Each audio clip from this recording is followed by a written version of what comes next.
Bir sabah namazından sonra beni aradı biri erkenden. Dedi ki siz ofiste misiniz? Ofisteyim inşallah. Buyurun. Bir yere gitmeyin, ben oraya geleyim. İyi hadi bakalım dedim. Aksakallı bir adam geldi, hacem mi? Dedi ki 15 yıldır saat 3 dedi mi öksürmeye başlıyorum. Ben uyuyamıyorum, hanım uyuyamıyor, çocuklar uyuyamıyor. Bütün aile perişanız 15 yıldır. Sabah namazını kıldım. Dua ettim, yattım. Rüyamda sizi gördüm. Televizyonu açtım, baktım sizin reklam. İnternette bu neymiş dedim, merak ettim.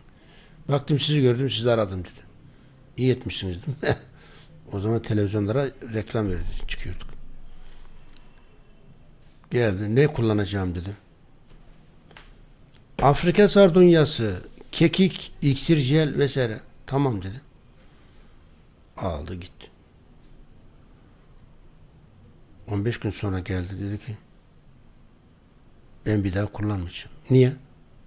Hiçbir şeyim kalmadı. Olmaz dedim. 4 ay kullanacaksın. Hiçbir şeyim kalmadı. Niye kullanayım dedi. Hastalanırsan buradasın, gelirim dedi.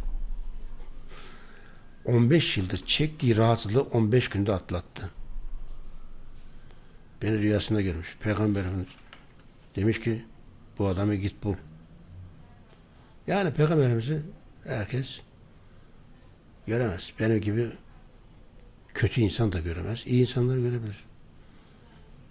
Bize nasip olmadı. İnşallah olur. Yani ben de güzel rüyalar gördüm de Peygamberimizi göremedim. Neyse. Moralim bozuldu şimdi. Kötü insanım ben. İyi insan olmaya çalışacağım inşallah. Biz de görürüz. Ne yapalım?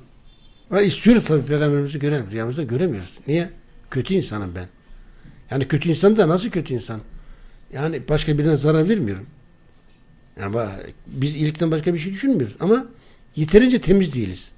Kalbimiz temiz ama yeterince ibadet edemiyoruz. Demek ki nasip değil işte. La ilahe illallah Muhammed Resulullah. Afrika sardunyası 745 çocuk üzerinde denenmiş Almanya'da. Öksürük, bronşit, nefes darlığı, gırtlak iltihaplanması vesaire vesaire tedavi edilmiş. 1997 yılında akut, kronik kulak iltihaplanması, burun, nefes yolları rahatsızları vesaire vesaire 641 çocuk üzerine denilmiş. Yani 50 bin çocuk üzerinde Avrupa'da denilmiş, bugüne kadar etkisi ispatlanmış. Benim bu ıtırla ilgili bir hatıram var. Frankfurt Üniversitesi'nin botanik bahçesinde bulamadım. Dresden'i aradım. Dresden'den dedim ki var mı sizde bu bitki? Var. Ben oraya gelip fotoğrafını çekmek istiyorum dediler. Buyur gel dediler. Pelargonium sidoides Latincesi. Ben de Dresden'e uçakla uçtum, gittim, vardım. Dedim ki aramıştım ben sizi. Ben İbrahim Gökçek. Güldüler. Dediler ki gerçekten şaka yapıyorsun zannettiler. Şaka niye yapayım? Benim bu işin hastasıyım. Herkesin bir hastalığı var. Benim hastalığım da araştırmak, bitki. Geçenlerde Batum'a gittim Gürcistan'a. Geçen hafta Azerbaycan'a gittim. Ondan önceki hafta Batum'a gittim. Daha önceki hafta Rize, Ayder'e ve Anzer yaylalarına çıktım. Bu cumada gidiyorum. Antalya. Dağlara gidiyorum. Bakayım dağlarda ne var ne yok. Evet. Bir sefer gittiğimde Kaş'ta bitki fotoğrafı çekmeye çıkmıştım. Bu mağaralar var. Mağaraların oraya çıkarken çalıdan tütünün düşmemek için böyle büyük bir yılan. Çok korktum. Yani mağaraya çıkmaktan vazgeçtim. Korkudan geri aşağı indim. Evet.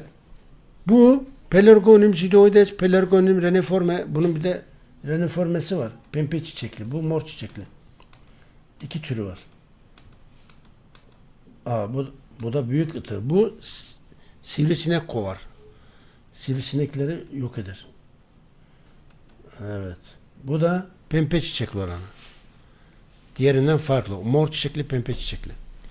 Bunun kökü nasip olursa inşallah bu yıl sonuna doğru Güney Afrika'ya gideceğiz. Bakalım. Para bulabilirsek. Biraz sıkıntımız var. Oraya gideceğiz. Botanik bahçeye gezmeye gideceğiz. Güney Afrika'ya. Evet. Çok güzel. Evet, Almanlar bu Dresden botanik bahçesinde, üniversitenin botanik bahçesinde birçok bitki fotoğrafı çektim. Bana bir de bir saksı ıtır hediye ettiler. Al bakayım, sevdiğim bitkiden bir tanedir. Havalanında polisler çevirdi, dediler ki bu ne? Çiçek. Saksının içinde. Dediler ki biz bunun içine bakacağız. Bak bakayım dedim, ne var? Esra eroin olabilir mi diye kontrol ettiler.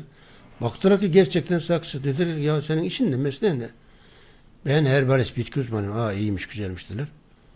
Okey buyur dediler, geçtik. Öyle de bir polislere de bir anımız var. Tuhaflarına gitti. Bazıları genellikle böyle kamuflaj yapıyorlarmış.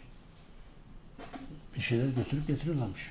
Evet, burada nefes darlığı, bronşit, öksürük, faranjit, koa hastası bile var tedavi ettiğimiz. Bunların burada ayrı ayrı, hatta mesela koa nedeniyle makineye bağlı olan adamı bile Ankara'da 6 haftada iyileştirdik. Makineden kurtardık adamcağız. 72 yaşında. Burada o yüzlerce klinik araştırması, ayrıntılı bilgi var. İsteyen doğaltedavi.com.tr'den detaylı bilgi görebilir.